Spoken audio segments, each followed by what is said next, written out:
How to blur video. To begin, I added some clips to my timeline that I would like to blur.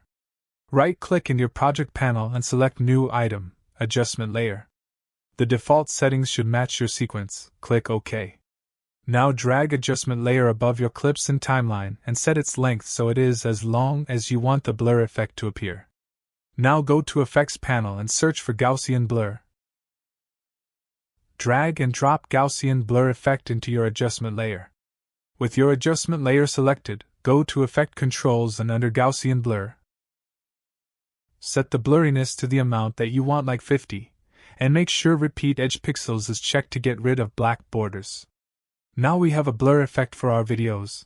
Let's say we want to animate the blur in and out. Set the blurriness value to 0.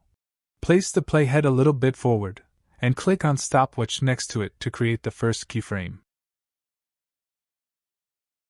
Then go a little bit forward and set blurriness to 50. Move playhead to where you want the blurriness to start decreasing and click on the circle to create a keyframe with current value. Go a little bit forward and click on this Reset Parameter button to set it to 0 again. Now we have a nice blur animation. Anyway guys, thanks for watching and I hope you found this useful.